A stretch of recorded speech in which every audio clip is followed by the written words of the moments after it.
To take us through the fundamentals and what they should be telling investors, we welcome now Catherine Mann. She is Citi Global Chief Economist. Catherine, welcome back. Always great to have you here. Give us your sense. As you look at the economic numbers right now, where are we in the recovery?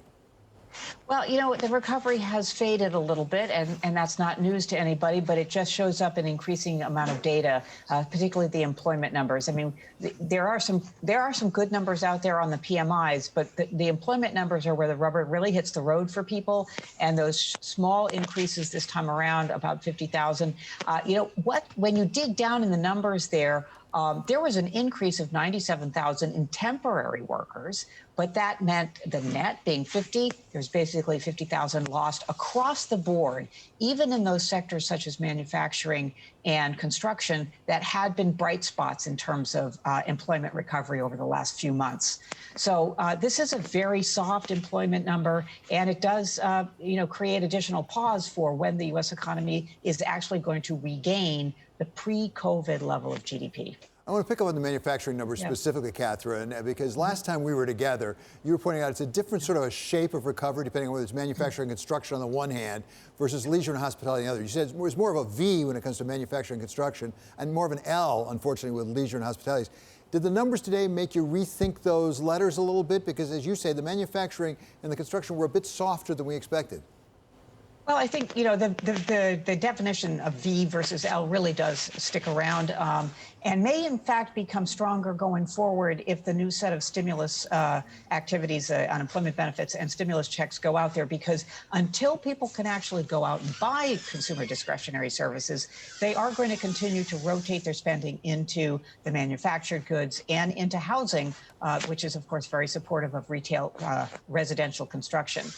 But until we really get a change in consumer behavior that comes from getting the vaccine, that comes from being comfortable to get out there, that comes from having the businesses actually be out there to be purchased. Are you going to go to the restaurant? Well, you need a restaurant to go to. Are you going to go to the theater? You need the theater to go to. Are you going to go travel? Well, borders have to be open. So until we really get a change in consumer behavior and in business behavior, we're not going to see that improvement in the job creation across those sectors. They're very, very labor intensive. Catherine, give us a sense of how far we are off the mark. That is to say, if you had a track of potential for the economy before the pandemic and where we are now, what's that gap look like? Well, as I say, we're not actually back to where we were in January, just a year ago. That timetable, if you were optimistic, you might have said it was going to be the late first quarter, early second quarter. But it really seems to be moving off into the second half of the year.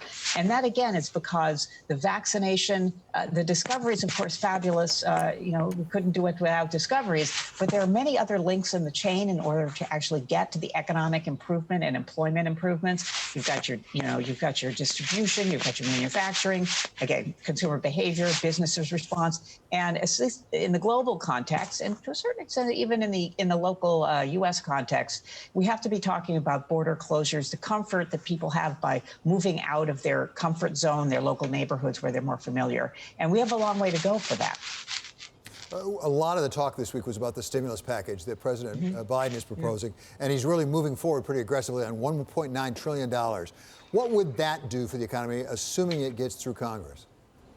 Well, I really think that we have to kind of gauge when it's going to come out and what people are going to do with it, what they can do with it. So far, there has been, a substantial amount of life preservers. I call these fiscal transfers, the unemployment benefits, and the stimulus checks. These really are life preservers more than they are stimulative, because they are making up for losses that people, income losses and wage losses and job losses that they've been burdened with, and so you spend it on something. You've been spending it on your new housing, stuff to put in your house, technology, and so forth. That's all very supportive of manufacturing. But again, the new set to come out. Are we going to be able to see that money going into discretionary consumer services activities? Will we be ready Will the services sectors be ready? Will there be jobs in those services sector? Will there increasing employment? Will people feel comfortable? Will they be vaccinated yet? If the money gets out there, it's great for those who need it, of course. But when we think about the spending patterns, it could go into more goods or be saved if the services sector in the economy is not ready yet. And the vaccines aren't prepared yet. Very briefly, Catherine, Yeah. Are you worried they may just save it? I think a lot of people will be saving it, yes. Okay, thank you It'll be good in the second half, but not right now.